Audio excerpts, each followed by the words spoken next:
future of artificial intelligence, right? So I'm going to divide the whole talk, 1 hour talk, into a few sections, and I'll probably try to finish it in, let's say, 45 minutes.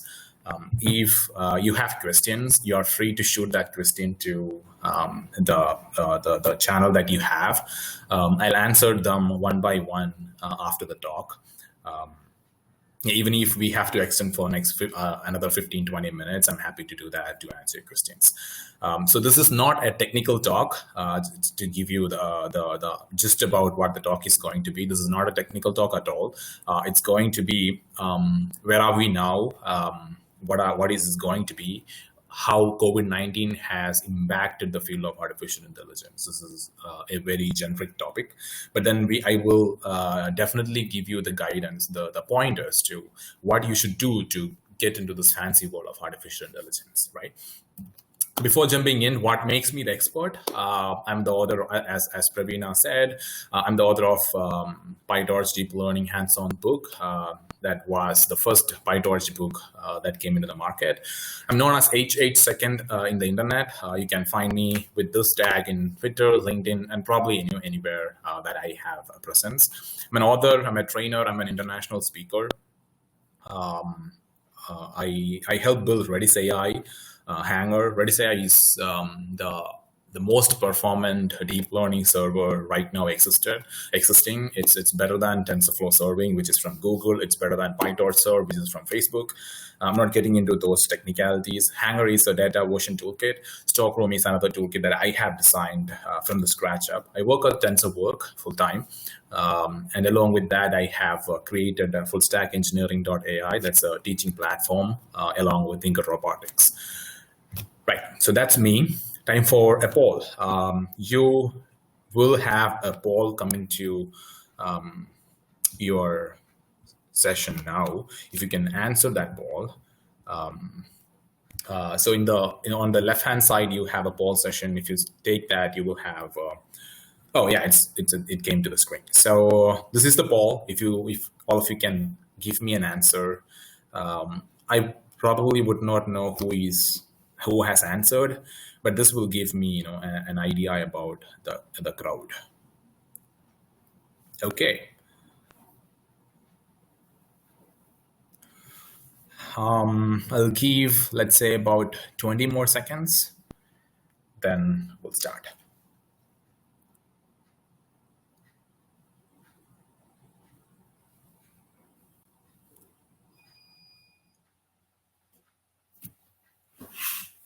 Sorry, the power has gone, but we'll try to manage.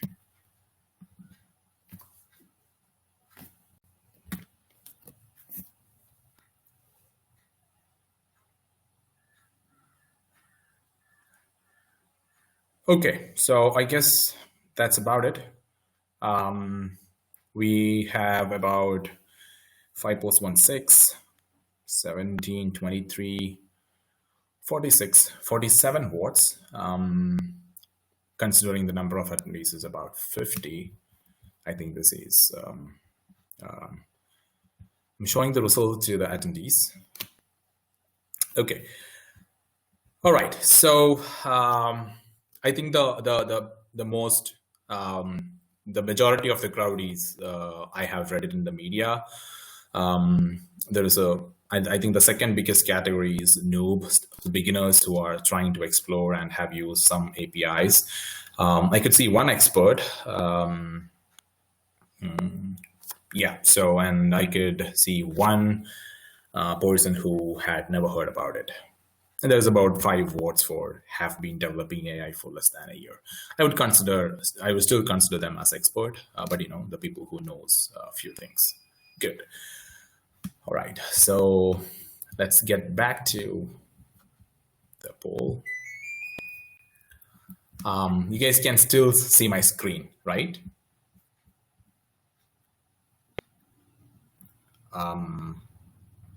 I hope you can see the screen. Would be nice if, okay, Anthony Matthew, thank you. All right, so we'll start with the video. Some of you guys probably have already seen. especially the experts. This is a video from Lex Fridman, who is teaching deep learning and self-driving car course at MIT. So this is a video that shows about 3% of neurons in our brain, especially in the area which is responsible for vision. So this is just the 3%, right? So there is another 97% that's going to look like this. So this understanding what is this and understanding what is happening in each of these neurons is all about artificial intelligence. Nothing else, I mean, nothing more, nothing less. This is what artificial intelligence is all about, right? So before we jumping into the future of artificial intelligence, I think it's important to understand what's the past of AI. What's the history of AI? I'll make it really quick. I'll make it in a 5 minutes section. So it's all started in 1951. I would say it's all started in 1700 when Industrial Revolution happened. But essentially, the AI field has started to grow in 1951. This is when Alan Turing had done his impact on the field of computer science with a mathematical background. Then in 1957, the first perceptron has been made using hardware, not software. The first neural network has been made using hardware. In 1970, that's when the backpropagation algorithm had been invented. Maybe some of you doesn't know what backpropagation algorithm is. For those of you who doesn't know what it is, this is the heart of every inventions that had happened in artificial intelligence, even now. An algorithm that had been invented in 1970. It's not just the backpropagation algorithm. There are few more algorithms that had been found from 1970 to 1990. Convolutional neural networks, recurrent neural networks, bidirectional RNNs, etc. So these are the algorithms we are using even now in the state-of-the-art implementations. Even now, the algorithms had been implemented in 1970s. Moving to 1997, that's when Deep Blue from IBM had beaten Kasparov in the chess. The first time computer beating human being in chess. In 2019, ImageNet came into existence. AlexNet had been invented around that time, which surpassed human accuracy in computer vision. Computers starting performing better than human beings in vision tasks. What is vision tasks? Anything that has to do with the eye, or in the computer world is camera. Computers started to surpass human accuracy in around 2009. 2014, GANs have been invented. GANs is the reason, is the algorithm behind deepfake and a lot of generative implementations. Like FaceApp. Everyone must know FaceApp, right? So GANs have been implemented in 2014, and in 2017, that's when transformers have been invented, another major revolution in the deep learning world. Now, there is an anomaly, right? There is an inconsistency. Like I said, in 1970, that's when, or in the 70s or in the 80s, where all the major algorithms have been found. But we never heard about artificial intelligence in 2000s. We never heard about artificial intelligence even in 2010. But from past 3-4 years, it's everywhere, right? Why now? Why all of this is happening in the last 5 to 6 years? And the answer lies in the amount of hardware available, amount of data available right now. So people started to collect the data a lot. A lot is not GBs, not TBs, not PPs, more than that. And we never had the computing power to analyze this data or process this data before. But right now, with AWS, GCP, all this cloud servers came into existence. We now have enough power to process this data, and that's why AI is booming right now. Now, coming to the major question today, how COVID-19 had been impacted. We know, right? We have been hearing about AI in the media, in the news. Probably some of you have been using AI, but now what's next? If you are studying AI for past 1 year, and if you're planning to study AI in the next 1 year, how COVID-19 had been impacted artificial intelligence? Short answer is no. COVID-19 has not much of an influence in the field of AI. The long answer is, I'm going to start explaining the long answer with introducing you to three personas: the ML first companies, the software first companies, the incumbent companies, right? So these are the three personas these are the three categories I would like to divide this into. So ML first companies are the companies or the organization, those are making artificial intelligence or deep learning or ML machine learning products, right? So they are the guys who are making Dialogflow. They are the guys who are making Vision API, like what Google does. Now, the software first company, so the software that we use, Soho, this is a software first company. So they make softwares. They will have, some ML components, maybe a lot of ML components in their ecosystem, but they're not really an ML company. They're not selling ML product. They are selling softwares.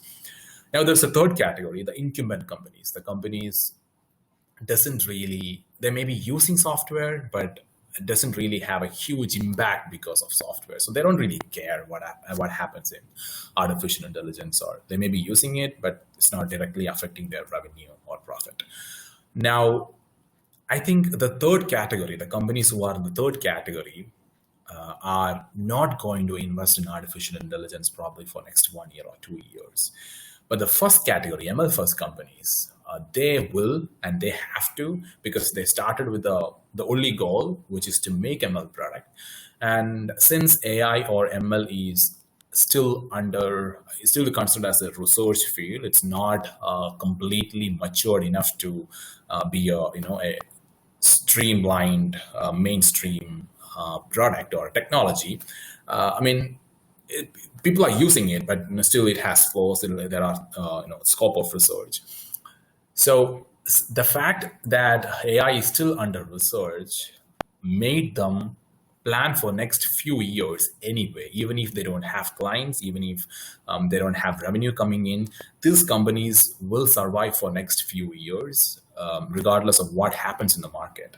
And just because of that fact, these companies will exist. And these are the only companies who are, making AI products. And hence, AI doesn't really get affected because of the COVID-19 situation. Now, there are software first companies who are trying to implement AI, and even them, right? Even them, they know the field of artificial intelligence is immature and they need to invest more a lot, and probably all of their implementation are in research phase. Not a lot of companies have production ready deep learning system. I would not say machine learning systems. So there is a big difference between, at least the way I see machine learning and deep learning. There's a big difference, and machine learning is traditional algorithms that you use to make predictions and stuff. Those were already there, but deep learning is not something that's going to get affected by COVID-19. Now, another question that's probably going to come to your mind is, how am I, or why should I move to AI? You probably know AI is going to take, you probably have heard the story that AI is going to take over, AI is going to take your job out, and is probably going to destroy the world like Terminator did. But exactly what's the reason? Right. So this picture is a proof for that. So if you look at, so this is an analysis done by MIT just on Asian countries, Asia, because Europe and USA, or the other countries, the countries which we consider as the developed countries, are already way ahead of the game. But the Asian countries, which does not have a lot of AI implementation, still loses, about 7% of job in Indonesia, Singapore, and South Korea, just because automation came into picture. 8% in Japan. Let's consider India, right? 4% of people. So it's like every 100 people, 4 people will lose their job just because AI is going to automate something, right? Now, that is scary because every 4 people is going to lose their job in 100 people, and India has about 120 crore people. How many of them are employed? I don't know, but just for considering this as a fact, that's scary. Now, the non-scary part is, the part which gives us hope is the next picture, which says there will be 9% of job creation or job augmentation, because AI creates a job, because AI need talents. AI need people who knows the domain. It's not just the people who knows AI. They need to know. So it's like if we are implementing artificial intelligence in agriculture, a computer engineer would not be able to do that.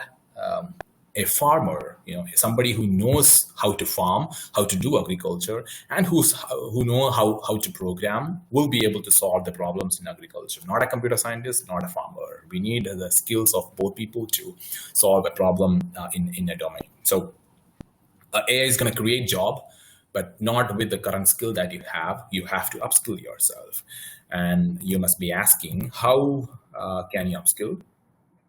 But before answering that question, I have two more statistics I brought from US job trends. The US job trends of 2020 says, the first point, data science is booming and starting to replace legacy role. The same stuff that I spoke about. It's going to take out few jobs, but it's going to introduce some more jobs to you. The second one is probably not relevant. The third one, it's never a bad time to be an engineer. So engineering job is also in the growth. Right. So another statistics, US industry trends. Online learning is here to stay. We have seen the trends, when COVID-19 has come, everyone moved back to online education, but even before on COVID-19, right? So the online education platform had been growing.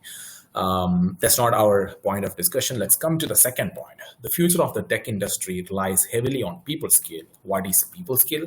People skill is like the psychology, or the sales skill, or customer success skill. Okay, so the things that have been described there. So the tech industry relies heavily on people skill. That's another prediction. Smarter cars are coming, again, another AI fact. So what shall we do? You have, in my opinion, so what I'm going to say from right now is sort of important if you are looking for a job in artificial intelligence. I would say you have three options to do. One is to stay with your job. If you're not in AI, stay with your job, whatever you're doing. Then maybe face the risk of losing the job in next 5-10 years. Maybe, I'm not saying you will, but maybe. Second option is learn AI, and along with whatever you know about whatever job you're doing, learn AI, and keep AI as another tool in your toolkit.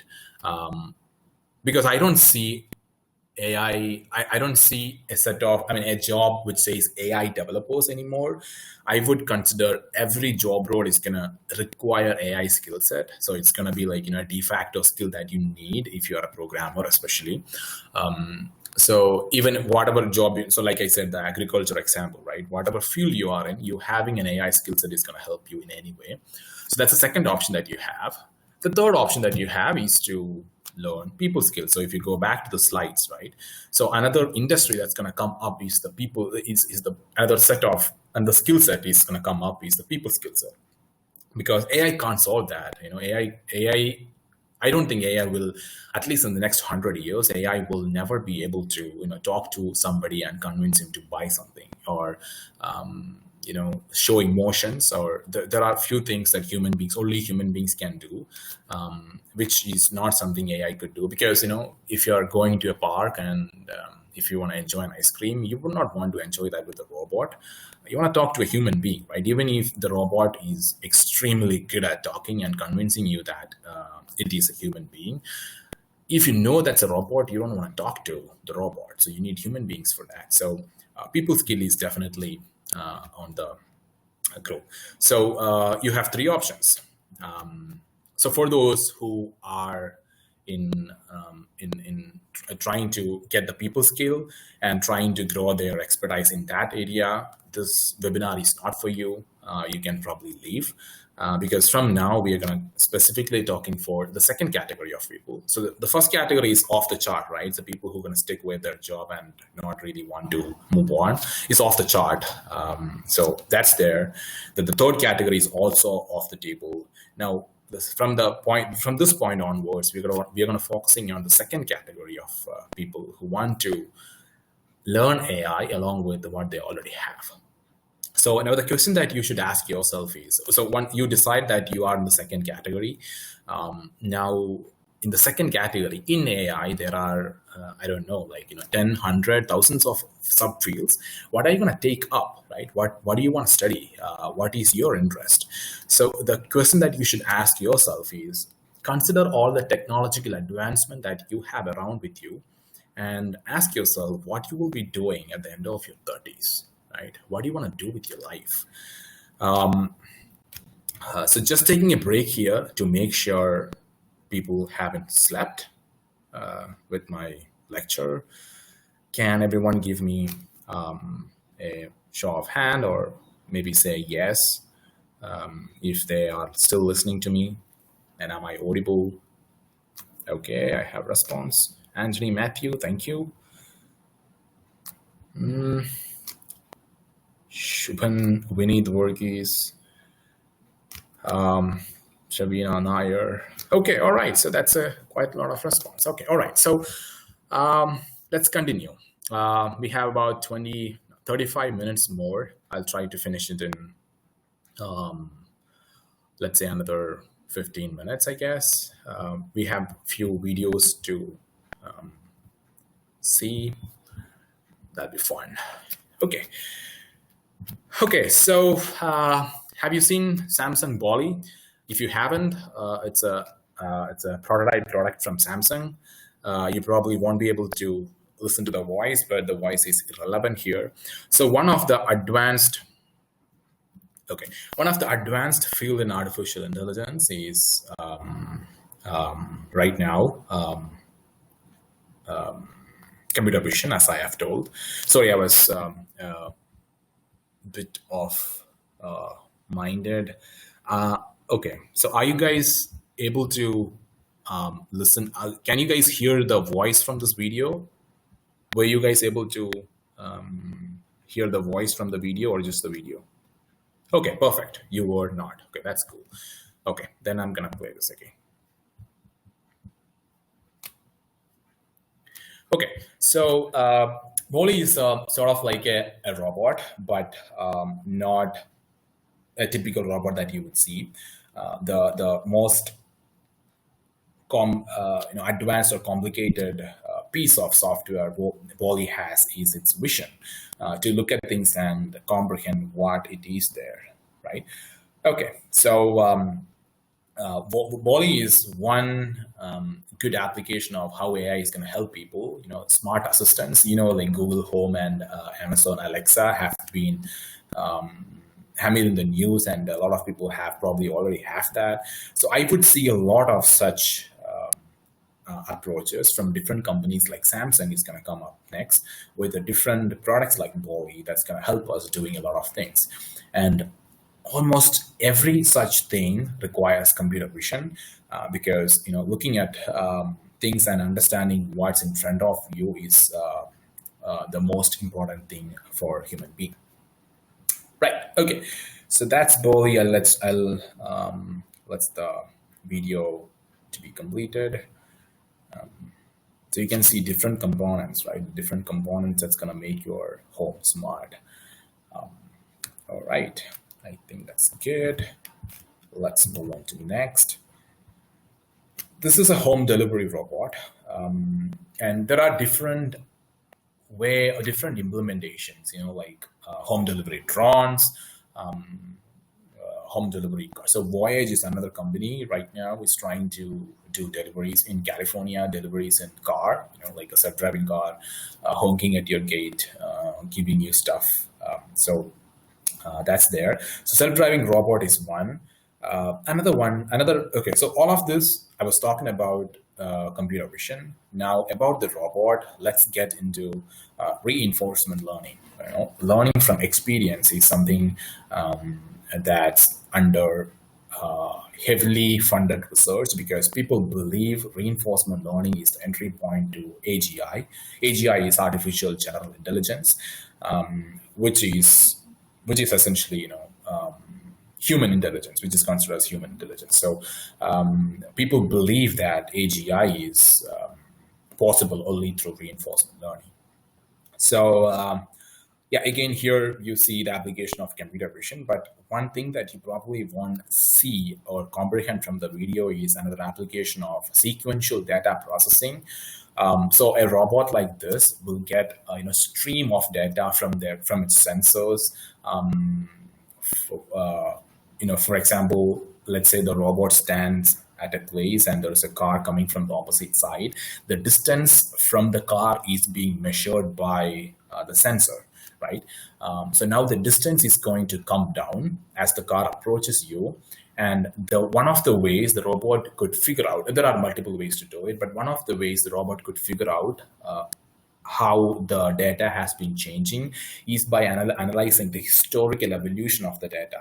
Like the distance was, let's say, 50 meter in the first instance, and then the distance has been reduced to 45, then 40.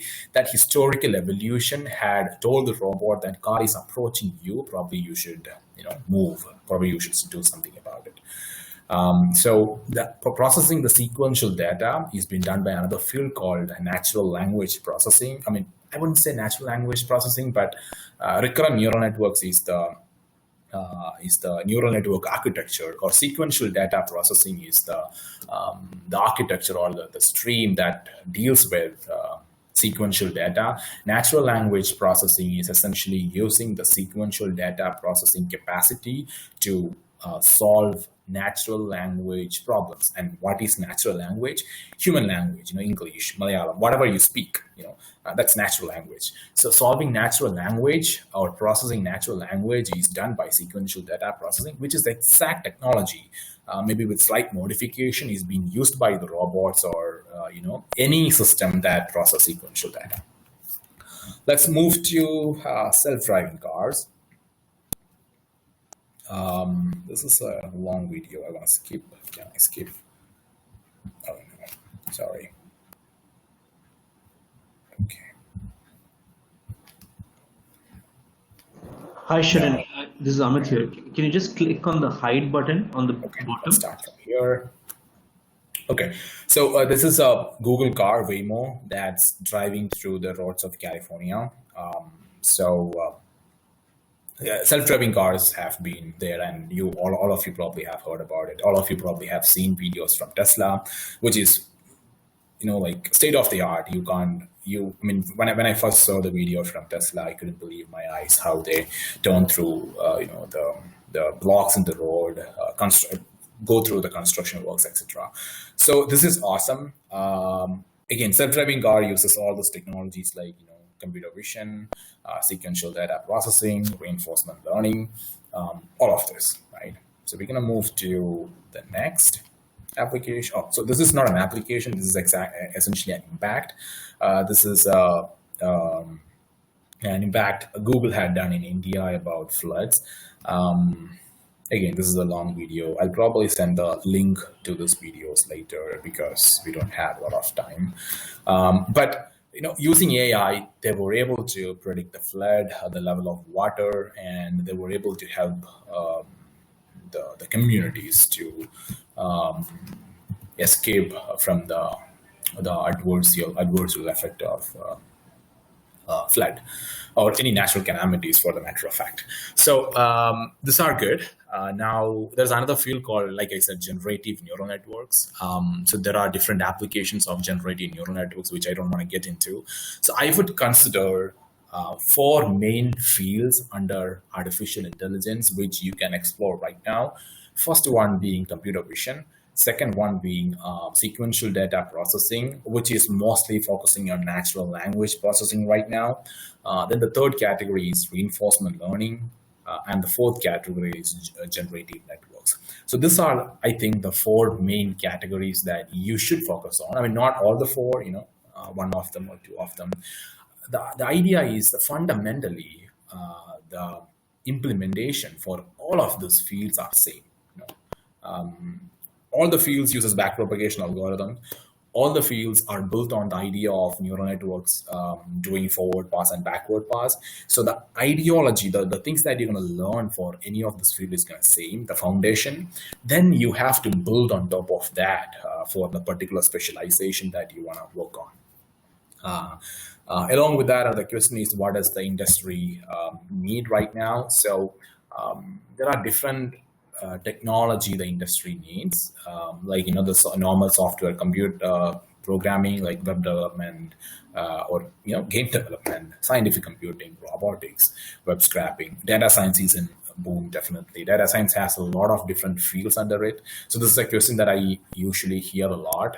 What is data science, and what are the fields under data science? I don't think I should get into the complete scope right now, but shortly speaking, data science is this big umbrella that has artificial intelligence under it as one category, traditional machine learning as another category, deep learning, which is considered as AI right now, for artificial intelligence right now, and then data analysis, data warehousing, a lot of different things under data science, right?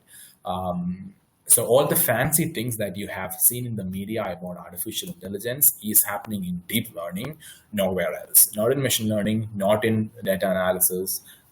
Even if you see companies who are giving data science course, it's not really doing deep learning. I'm not saying you shouldn't go there and learn deep data science. Maybe you should, but the fancy things. So if you are behind the fancy implementations, then data science is not what you should learn. Deep learning is what you should learn. But understanding the basic data science concept is definitely going to help you, even in any fields under deep learning, because you at some point in time you have to interact with other fields under data science anyway. So with that, I think I have done a fair job about explaining what is in AI and what is the current state of AI. I'll take questions, but before I take questions, I have a short description about what I am doing with my free time along with Ingo Robotics. So we have made something called fullstackengineering.ai or FSE.ai. The site is in the making. That's why I couldn't give you the website. So this is the look of the website. So this is the course that we are making right now, artificial intelligence. So the first cohort, which is we are planning to start in July mid, has term 1 and term 2. In the term 1, we're going to teach you artificial intelligence foundation, which obviously, if you probably have imagined, will have all the 4 main subcategories that I spoke about: computer vision, natural language processing, generative networks, and reinforcement learning. Then in the term 2, we specialize on, so you can specialize on one of those 4. So that's why in term 2 we can see self-driving car, which is where we are going to focus. So self-driving car is a specialization for computer vision. Music generation is a specialization for natural language processing session. Movie making using AI is a specialization for generative networks. Game playing engine, we're going to make an engine that can play a game like Super Mario or Dota 2 by itself. So it's going to play, the AI is going to play with another AI software, and then it learns how to play every game, and then eventually it should be able to beat human beings. So we're going to make that under reinforcement learning. So this is the current things that we have planned. So there are different types of deliveries. I'm not going to getting into that. If you are interested, you can definitely go and take a look at the website probably in a week. I'm assuming the website is going to up by Wednesday. You can send an email to us. I'll show you the email address if you're interested, so that you can see that.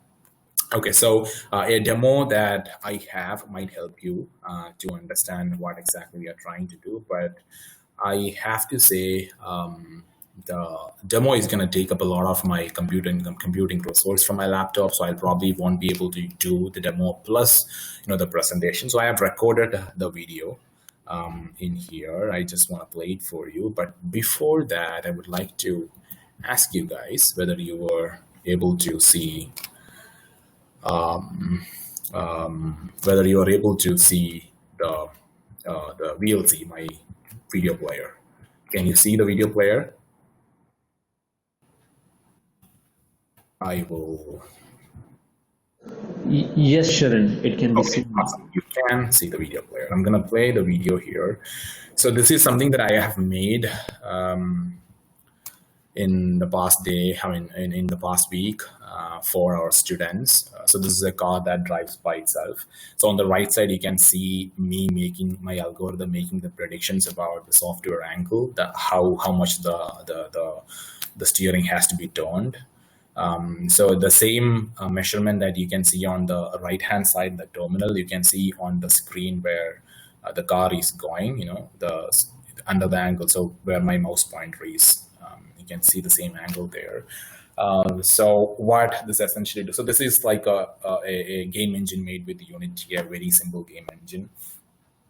So you have a car, you give the input to the algorithm that you made, which you train the network initially with it's a convolutional neural networks, because CNNs for understanding it's for looking at the image and figuring out things. It's a computer vision model, so it's going to look at your video, and so when we train, we give this video to the algorithm and say, when the car is here, make slightly turn the steering to the left. When the car is there, slightly turn the steering to the right, etc. So you give this input to the neural network, and the network learns eventually how to drive the car. So this process is called behavioral cloning. We are cloning how the human behavior would be when human beings would drive. So you would be able to see, you were able to see, right? So that there was a very hard right turn, and the car was able to drive through that right turn I think the amount of data that I have given to train this network is 1 lap. So I've driven 1 lap with the car through this road, just 1 lap. I've given that 1 lap data to my algorithm, and the algorithm learned pretty quickly. Just with the 1 lap data, it learned how to drive the car. This is so what we do in the self-driving car section in the course is we first simulate the driving environment like this. Then we use the same implementation to drive a real vehicle, real car, probably not as big as a car that human beings can drive, because that's not legal in India. But essentially the idea is same.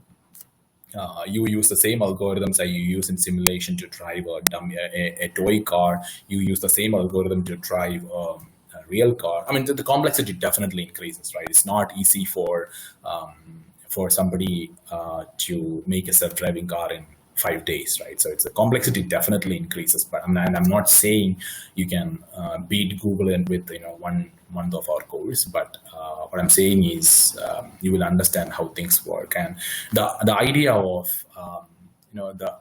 like I said, the fundamental algorithms, the fundamentals of any model, any deep learning model that you build is the same with any other deep learning model. So when you learn how to drive a car using deep learning algorithms, you are essentially learning deep learning, and you will be able to transfer your knowledge to any other domain to implement any deep learning implementations. Okay, so going back to the presentation.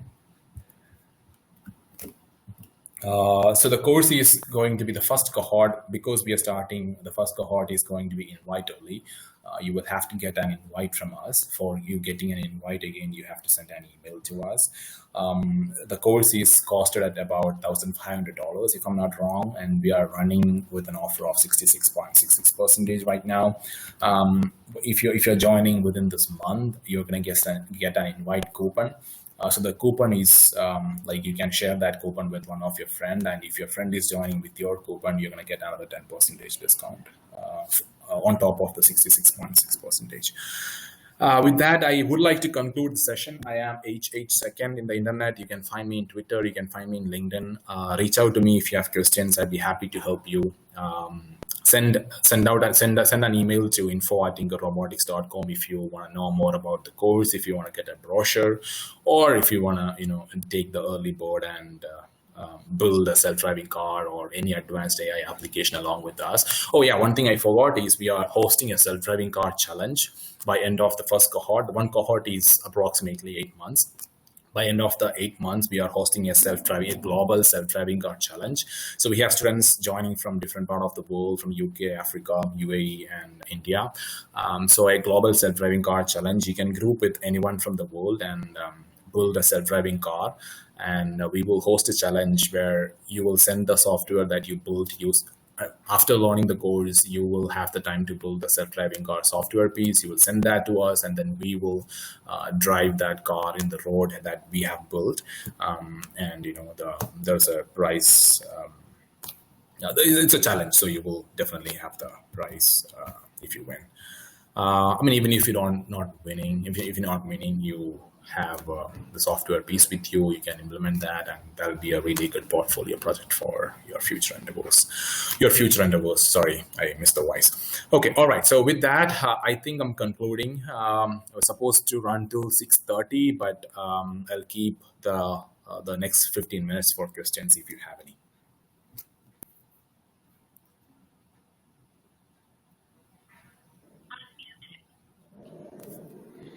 Thank you, Sherin. That was quite insightful.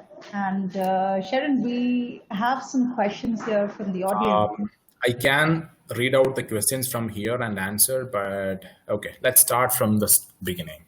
Yeah, the first question we have here is, can we overcome COVID-19 by AI?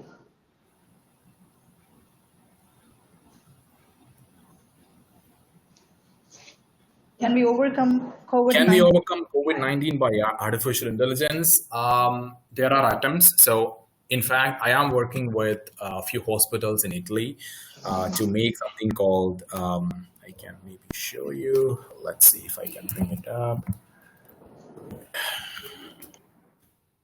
Okay, so this is something that I have made. Let me see if I can log in.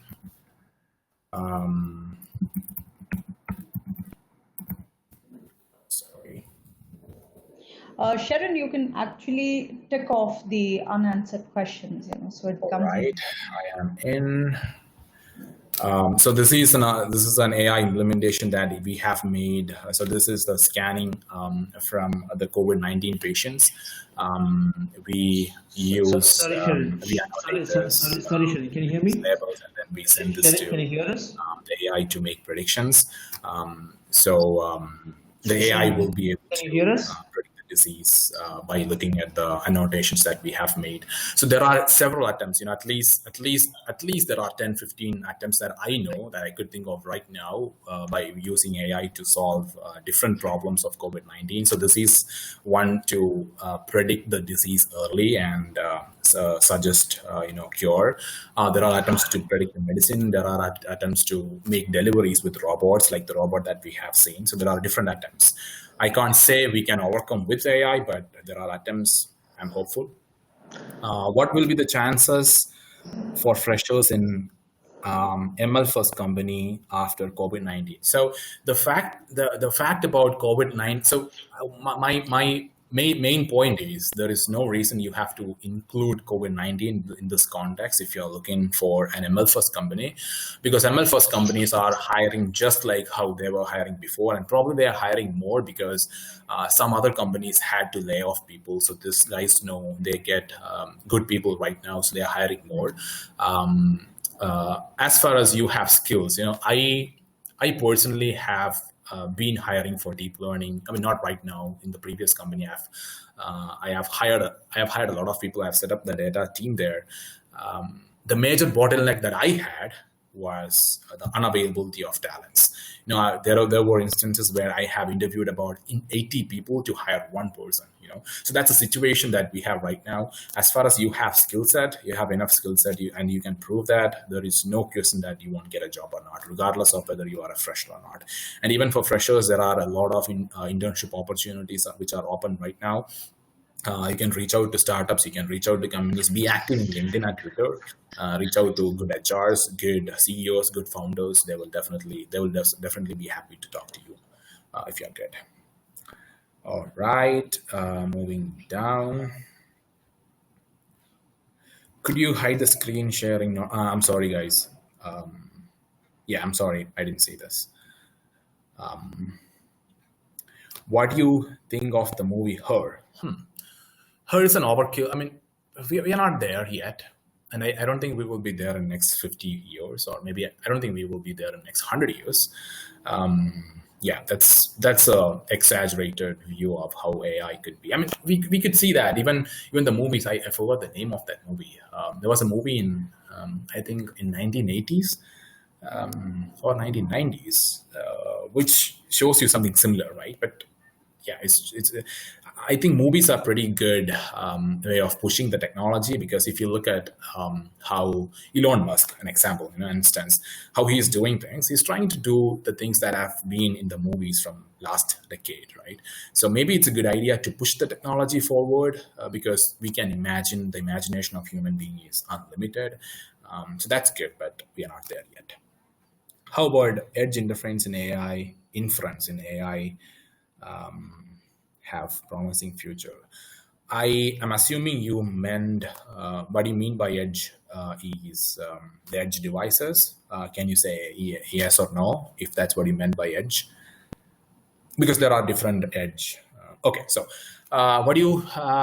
Yeah. So just repeating this question for others. How about edge inference? So edge are edge devices, like IoT devices in AI have a promising future. I mean, definitely, because sensors are everywhere, right? So look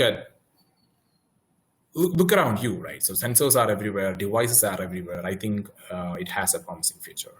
There is no reason. So even the runtime implementations. For one good example is the runtime that I am building along with the Redis Labs, just for you guys to see what it is. Redis AI.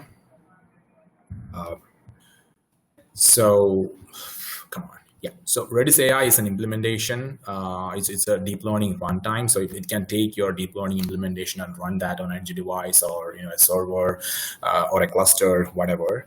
All of these runtime implementations are also making an edge implementations. So I think it's a no-brainer that edge AI in edge devices has a promising future.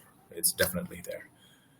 Screen not presenting. I've stopped the screen. Maybe that's why. I'm sorry. Yeah, 616. Yeah, that's after I stopped the screen presentation. Thank you for pointing it out, though. Impact of AI in supply chain post-COVID-19 worldwide. Will companies push the implementation faster? What trends do you see? Okay, supply chain is probably one of the industry that had hit by the COVID-19 situation quite a lot. So I could see two trends. I mean, definitely, two sides of coin. One is companies does not have enough fund to invest research or try new technologies. Second is company will invest the money because if they were AI ready, if they had enough robots to push the supply chain, they might not have stopped the whole supply chain industry because of COVID-19 situation. I would go with the second case because, like I said before, the investors, the VCs, the people who are investing money, the small scale and medium scale business guys are suffering a lot because of COVID-19, but investors, VCs, people who have money to invest in, or people who have money and interest in investing such things are not moving back even a single step because of COVID-19. At least as far as I have seen, that's the scenario. So I am going to lean with the second suggestion, where I think companies are going to implement AI a lot in supply chain to overcome situations like COVID-19 in the future. And, as a matter of fact, COVID-19 is not going to go anywhere next 3 or 4 months, right? It's going to be there. Maybe the number is going to come down, but I'm assuming it's going to be there for next 1 or 2 years. And these companies cannot shut down for 2 years, right? That's ridiculous. So I'm going to go ahead and say these guys are going to invest in AI as soon as possible.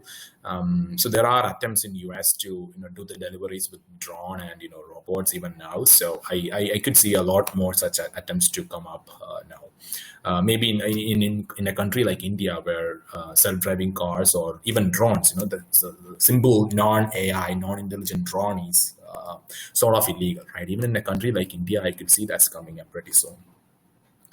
Do you think there will be a new system coming about ML or AI? What do you mean by a new system? Another stream? Another stream to define intelligence, or a completely different technology like augmented reality or something? Can you describe the question, maybe. What do you mean by new system? I mean, two options. One, did you mean another system that can give intelligence, or completely different technology like augmented reality or something? What do you mean? I'll wait for 10 seconds. It's a question from Jay Krishna and K. Okay, new different technology. Take any technology, Jay Krishna. Take any technology that you know. Blockchain, augmented reality, virtual reality. Take any technology, right? Everyone uses AI because AI is intelligence, and intelligence is what made human being creates technology itself. So I think AI is not going to go anywhere. I think as the new technology is going to come in, so if your question meant that should I learn AI or should I learn some other technology because some other technology is going to be hotter than AI in the near future, I would say there will be definitely other technologies that's going to come, but every technologies are going to use artificial intelligence. And since artificial intelligence has not reached a matured stage, I don't think the hotness of AI is going to go anywhere in the next 5 to 10 years. Maybe 10 years is less, maybe more than that. Okay, how can we reach the world of robotics? How is a very open-ended question, and it's I mean, I even my answer, I guess, is if going to be very vague, because the world of robotics, how can we reach? How is and how you will have to. If you're asking the career path, you learn about AI. You learn about AI, you learn about robotics. Again, robotics has different components into it. The implementation, the robotic operating system component, the localization, the balancing, all those stuff. The metal, the hardware piece of it, then the software piece of it. So it has a lot of components to it. If you can describe the question a bit more specifically, I would be able to answer specifically to you. And even if it's not, this conversation is not enough, we can reach out to me or Twitter or something, and we can have a really good conversation. Which algorithm to use to detect small objects? So, for example, detect a far car. What's the smallest binding box that can create algorithm in terms of pixels? Which requirement should be taken? I don't understand, man. I'm sorry. Which algorithm to use to detect a small objects? Why can't YOLO or something detect a small object? I've used YOLO to detect a very small object. Did you have problems detecting small objects using YOLO or something similar? Let me know. I'll come back to the question. If you please ask the questions again at the bottom, then I'll be able to revisit that again. Oh, it's already bottom. Cybersecurity. Will automation see a breakthrough in solving emerging threats in cyber world? I could argue it's a two-sided sword, because I would see people using AI to attack. I would see people using AI to solve the cybersecurity concerns. A breakthrough, I don't know. I'm hopeful to believe that I'm an optimist to believe that there will be a breakthrough, but I don't think that's going to happen anytime soon. Because intelligence hasn't been reached there. Maybe there are small components in security that's been automated because of AI. But again, if you look at, let's say, quantum computing, right? If quantum computing become mainstream, then breaking an algorithm like SHA or MD5 is easy, right? Making a cryptographical implementation like that is going to be extremely easy. So I could see AI making cryptographical implementations, which is difficult to break, even with something that like quantum.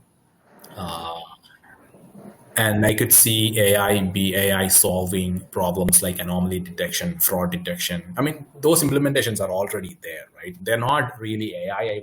I wouldn't say they are most of like traditional ML applications, but I mean ML implementations.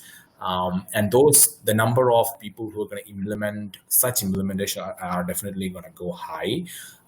But apart from that, a breakthrough. Like something happened to self-driving car or computer vision is probably, we are quite far from that reality. How detect small object like ant? Again, that's a relative question. How big is your image? Are you saying if there is an ant in an image which is non-detectable for human eyes, and do you want AI to detect that?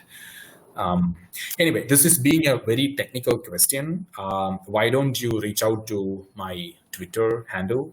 We can chat there. Because I won't waste others' time. But this is definitely an interesting question. I never done anything like detecting an ant in an image. I mean, definitely, nobody's going to pay you for detecting an ant, right? But I know, your question was sort of the side of how to detect something very small. But I need more, context to this question. Let's discuss somewhere else. So if you don't know, my handle is h8second. I'm going to type here. Second, you can find me in LinkedIn, you can find me in Twitter, reach out to me, and then we can have a conversation. Any relation between AI and blockchain? I mean, there are different implementations that I forgot the name. There was one implementation that uses AI. Trying to figure out the name. I don't think I remember that. Babit Geo Baby. Let me try to get back to you with the company who is doing quite well with AI and blockchain. I'll get your contact from Ingot Robotics, and I'll get back to you with the company name and what they are doing with integrating AI and blockchain. Yep, I think those are the only questions. I think that brings us to the end of the questions. I can't hear you. I'm sorry. I can't hear you. Are you able to hear me, Sherin? Are you all able to hear me? One more question. Pravina, do I have time to answer this? Yeah, sure. Please go ahead. I can't still hear you. Please go ahead. Yes, you do. Okay, I'm going to answer this anyway. Let me see how many people are still here. Okay, there are about 31 people. Okay, 30 people. I'm not going to stay there to see people going out. So people, I guess you can leave if you don't. Okay, why don't Pravina, you take over and conclude the meeting, and then I can answer this question. Yeah. Sherin, can you hear me? Nope. No luck. I can see you. Can you hear me now? Maybe you can talk in Morse code, like. Can you hear me now? Sorry. You still can't hear me? Just give me a second, Sherin. I muted it. I don't know. And Okay, by the time Pravina figured that out, let me answer scope of robotic engineering. Okay, so robotic engineering is a completely different stream. Maybe somebody from Ingot Robotics can answer better than me, but with what I know, scope of robotic engineering is going to increase. It's just going to be like, probably not as much as AI, but I could easily foresee a future where robots doing a lot of things human beings are doing right now. And I'm not saying robots with 2 legs, 2 hands, and 1 face with all the features that we have, but I would consider self-driving car as a robot with 4 wheels, or a machinery that does agriculture by itself is another device, right? Another robot. So definitely, if that's a definition of robot, then I'm pretty sure the robotic engineering is going to grow. The scope of robotic engineering is going to grow, just as probably not as much as AI, but I think the graph is going to look like same, an exponential growth. Sherin, are you able to hear me now? Okay. No? Maybe you can type. Is it just me, or Anyone? Can anyone hear The Pravina? rest of the attendees here, 27 people. can you just respond? Can anyone hear Yes or no? Pravina? I can hear. Oh, maybe it's me. I'm sorry. Okay, go ahead. Go ahead. Continue. All right, great. Well, Sherin, it's sad you can't hear me, but I really need to thank you from the bottom of our hearts for this insightful, very, very insightful and very simplistic journey through this world of AI. And of course, we do look forward to a whole lot of more sessions coming up in the near future. Thank you so much for your valuable time, and trust me, it was really, really an impressive journey into this world of AI. I'm sure we all have benefited a lot, and you made it sound so simple, you know. Thank you so much, Sherin. Thank you.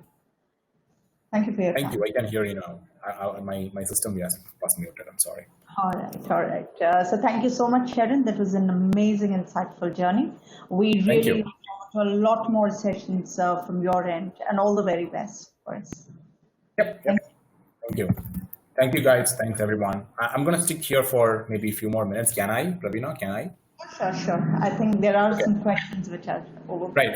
So I'm going to stick here for maybe another 5-10 minutes and yeah, answer the questions. Yeah, for those who want to leave, you know. Yes. Yeah.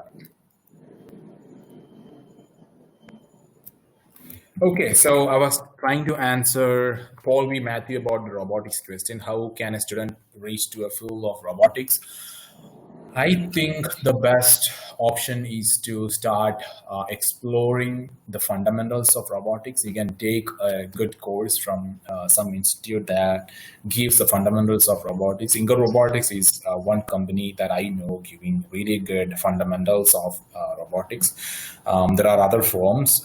There are other online platforms. So maybe somebody from Inga Robotics can reach out to Paul to explain the stuff. But the idea is, to take a course, try to understand the basics of robotics. That includes, again, like I said, there are different types of robots and there are different types of sensors that each robot is going to use, right? So you would want to understand the fundamentals and understand the fundamentals clear. Then, I mean, it's probably not possible for you to learn everything around or aspects of every sensors around robotics on the first month or on the first year, right? If it was that easy, a lot of robotics engineer would have been there. So I guess starting with the fundamentals and just working towards it, it's like any other technology, dude. So you just keep on learning, and then you would reach there. What you need is a good mentor who can guide you to what you should be learning and where you should start. So for me, if you are a software guy, if you know software, I mean, I think it's better to know software a bit. Maybe not a high-level program like Python, but a very low-level language like C or C++ or Rust. Learning the language is going to be extremely important for you. Maybe your passion doesn't lie in software. Maybe you want to do hardware stuff, but it's always good to know programming if you want to explore the field of robotics. So learn programming, a low-level programming language for sure, and then explore different sensors, how a robot would move, learn the concepts of localization, and that's what help the robot to understand where in the world map the robot is, etc. So you definitely need a mentor, an online or offline mentor to guide you through. It could be a free online course, but it could be a course from an institute like Robotics. It could be a course from an online platform, but you definitely need a mentor, virtual, offline, online, a mentor who's going to help you. What's the difference between RNN and CNN? That's again a very technical question, but I'll try to answer very quickly. RNN has two expansions, but the most popular expansion is recurrent neural networks. The non-popular expansion is recursive neural networks. I'm not going to get into that. The recurrent neural network is where you have one small neural network piece. I'm not saying it's a simple neural network piece. It has a different components in it, but you have that small neural network piece. then you pass your data through the neural network piece, the same neural network piece again and again and again, and that's why it's called as recurrent neural networks. You're recurring through you're looping through your data. For an example, what I could bring up is a natural language, the human language. So when you say hi, how are you, what you are doing is with your recurrent neural network, you take the word hi and pass that to through this module. Let's consider this as the black box. You take hi and pass it through this. So when you pass it through this, what this neural network module does is it outputs something, and let's say it outputs something. Then you pass the next second word, it outputs something else. You pass the third word, it outputs something else. Then you combine all these outputs together. Then you pass that to another neural network. Maybe, there are different approaches, but this will tell you, so this is how you're going to take the output from a recurrent neural network. In case of CNN or convolutional neural network, you have one module, we call it as a kernel. So you have an image, you move this kernel through the image. So you have a kernel here, let's say your image is of this size, you move this through the image just like a sliding window. Your window is going to be moved. Then as this moves, this kernel is going to output something, and you capture that output, and then you pass that again to another layers of neural network. So this is the essential difference between recurrent RNN and CNN. The technicalities or the mathematics behind it is a bit more complicated or complex. There are amazing blogs explaining the difference. I can give it to you, Rem. Reach out to me along with other questions that, the bounding box question that you have. Thank you, Sherin and Igor. Thank you for being here. Thank you so much for this amazing presentation and taking a time to answer your questions. Thank you for being here. Thank you, sir. Best microprocessor for a student to go on robotics. I don't know. Igor, guys, do you have an answer? Best microprocessor for a student to go on robotics? Do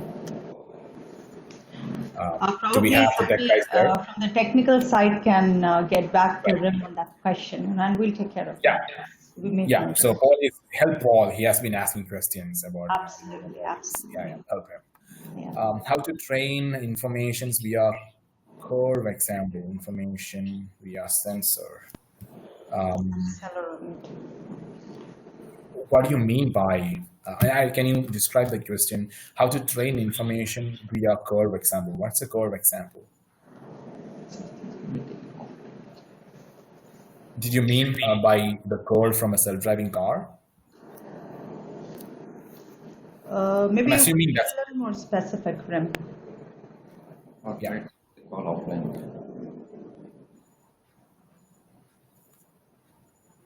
So if you meant the curve, how to measure the curve from a data from accelerometer, maybe you can't.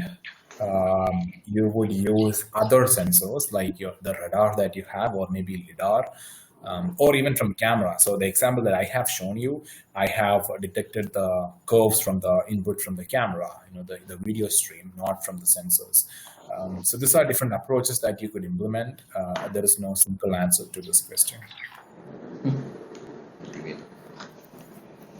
Sherin, I guess that was probably the last question from the audience.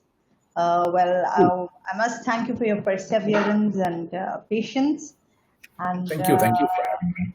So Sherin, we will catch up on the next session. I would say we're really, really looking forward. This is very deep-rooted science, as we understand, and we look forward. Thank you so much for your valuable time. Thank you. Bye-bye.